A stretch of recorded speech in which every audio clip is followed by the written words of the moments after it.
Thank you very much. We can switch the... Yep. I just want to talk about the impact of IFRS on banks and financial institutions generally. So I'm just going to make a few general remarks about the relationship, in a way, between the accounting standards such as IFRS and the banks. And I'm going to take a bit of a historical perspective on this.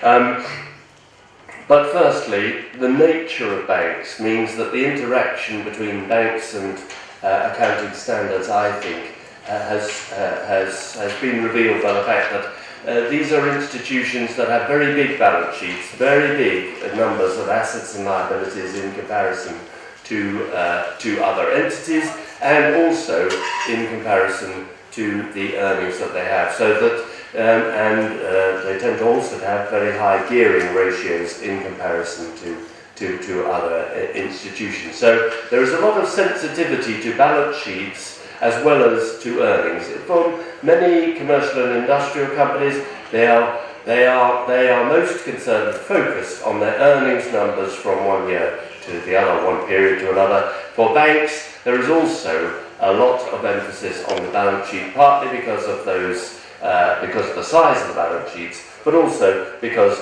there are regulatory sensitivities connected with the balance sheet as well.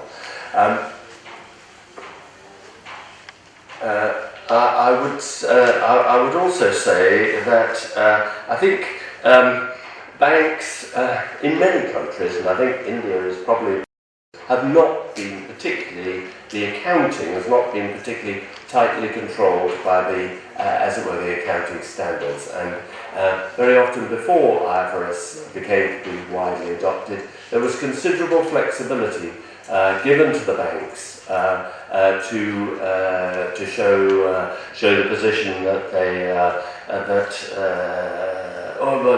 that they had quite a bit of flexibility about how the accounts were drawn up. And what's happened since is some very specific rules have been developed because of the complexity of the financial products that they are including on among their assets and liabilities, more complex than other entities on the whole, on average. The accounting standards that have been developed to try to as it were, standardise the bank reporting have been very much rules-driven and specific, and so these are difficult. These are difficult standards. So those are a few observations about banks in general and their relationship with accounting standards. Obviously, the other big event has been the financial crisis. From 2006-07 onwards, and the reaction of both the bank and what that showed us about the banks and what the accounting standard setters like the ISB developing IFRS did about it. And I suppose these are the sorts of questions that were being asked at the time of the financial crisis. What was the role of financial reporting in the crisis? Did it contribute to overstating the profits? And perhaps before the crisis, and did it provide during the crisis, once prices and credit ratings started to change significantly for the banking sector, did it provide too gloomy a picture of the bank's actual financial position during the crisis? So I think those are captured at the time by the word pro-cyclicality. Were the standards being pro-cyclical? Were they encouraging over-optimism in the good times and over-pessimism in the bad times? So that I think those were the issues. The reaction, I think, of the ISB and the IFRS was a whole series of things, ranging from some real emergency standard setting that took place in October, emergency reclassifications, change of the rules to allow some of the banks to reclassify items out of fair value through profit and loss account into some cost categories where the items are stated at cost, or into the available for sale category that IFRS had at that time. So, in a way, that was a measure purely to stem the extent of the losses being reported by banks in Europe and in America at the time. Perhaps more positively, it started to move on disclosure improvements pretty quickly. IFRS 7, especially on liquidity and the risk disclosures. They produced guidance straight away, or pretty quickly, once the markets started to, I think we've had mention, of course, that the financial crisis began with residential mortgage-backed securities, for example, and when the prices of those started to become very difficult because the trading in some of these instruments stopped, then they produced guidance on how to come up with fair values when markets started to dry up, and that was, I think, helpful. We've seen a whole, and I suppose this was it. The financial crisis did show a whole lot of things. The accounting standard setters have addressed them. One of the other ones was the question of off-balance sheet finance, or off-balance sheet items. Were there a lot of assets and liabilities that should have been on the bank's balance sheets, which weren't? I think the position probably revealed that was certainly true in America. It was true with the IFRS reporters as well, but perhaps to a lesser extent. So I think US GAAP had more problems than IFRS in this regard, and certainly when some big banks moved from US GAAP to IFRS, Deutsche Bank, for example, they showed a 40% increase in their balance sheet as a result of doing so. So that I think there were significant problems. But we can see in this amendment of IFRS 10, which in a way has been, which Dinas was referring to, you have to look much wider, a wider concept of control.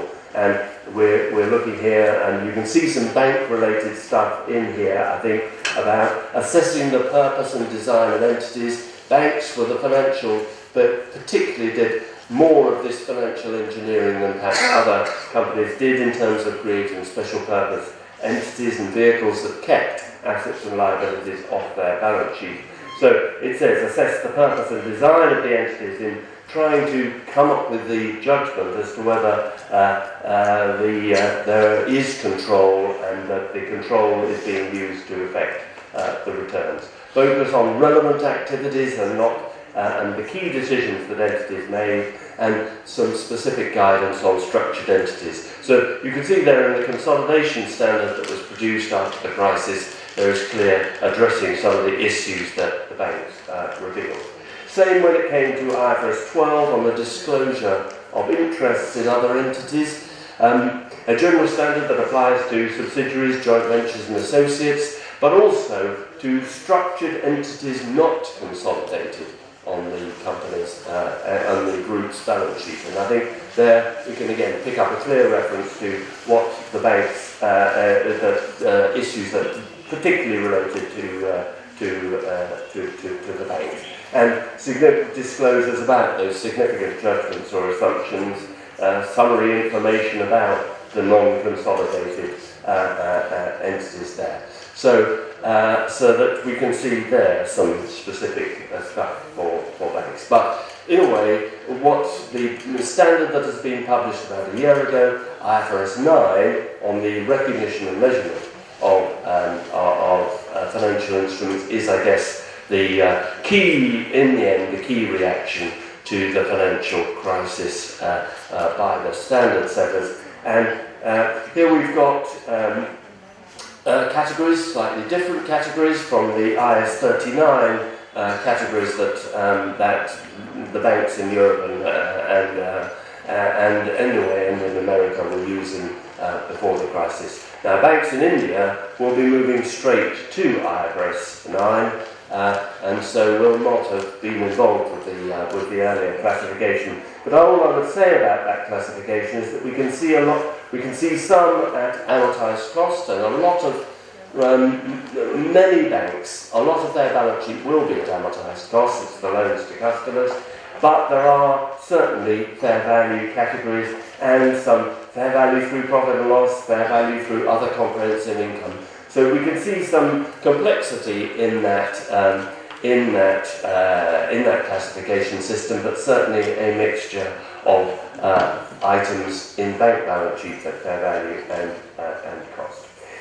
Another item that I think was particularly related to the banks that we can see in the standard setting is the decision on fair valuing liabilities, which I think banks more than anybody else were the people who did this. It did produce some unexpected results. So during the financial crisis, at the height of the financial crisis, when banks' credit ratings were going distinctly downwards, they were recording gains on their own debt, which they had put in the balance sheet at fair value. So there were some, counterintuitive, unexpected results. If the bank is doing badly, it was, however, recording some gains on its liabilities.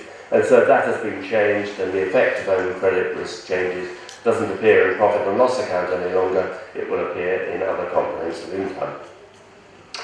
But the other big area that the banks had to tackle, the standard setters had to tackle as far as the banks were concerned, was the question of impairments of the historical cost, the amortised cost loans, and this is a major change for a feeling that under the incurred loss model that they were working on, where you had to have objective evidence of loss before you could make a provision against your receivables, we've moved to a expected loss model, and we can see that the standard is the category 1 there, which will be the incurred losses you have, and also the losses you expect to only start to appear over the next 12 months. So that will be the category 1, and then if things deteriorate from there, a significant credit deterioration, then we'll move to lifetime expected losses, where you put in the entire provision that you might expect, the entire extent of the losses you might expect to incur over the life of the loan. And of course what we're thinking of here is not short-term loans. The big effect here is going to be on 25-year mortgage loans and so on. But it's going to be a very, there's going to be significant judgment, I think was being mentioned before, a significant judgment on what is a lifetime expected loss, and also when there's been significant credit deterioration, to move you from providing for just the smaller amount to the very much larger amount of the lifetime losses. So that's the major change for the banking half of the financial institutions as a result of the crisis. So just turning briefly to insurance, what we have currently under IFRS is a standard which I think is just regarded as a sort of holding standard, just to allow current practice. And current practice in the insurance industry worldwide is extremely variable, and very often I think the analysts, investment analysts and managers regard the accounts of insurance companies as fairly difficult to understand and lacking transparency. So ISB should be setting a new standard, and we have the bare bones of it, but we won't get it until sometime during 2016 is the latest estimate. But I have to say that represents a sort of 15-year development period if we do manage to get it out in 2016. This has had a very long history of resistance from the various sectors or countries of the insurance industry in developing the standard. But the standard will produce a standardized measure of insurance liabilities under their insurance contracts, which will be expected future cash flows, discounted at a current rate of interest, risk adjusted, and with this contractual service margin. So they've agreed the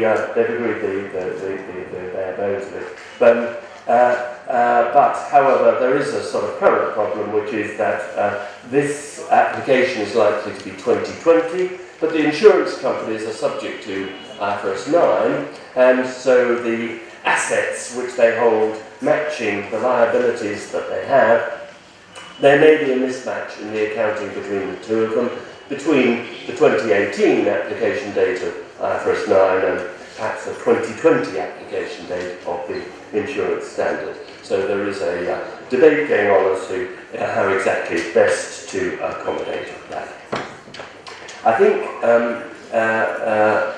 what I wanted to get over really is that the accounting standard setters have had a big job with the banks, both the nature of banking and also obviously the financial crisis that happened and the complexity of the financial sector, and they've reacted with a lot of standards which have been directed, I think, in most cases at the banks.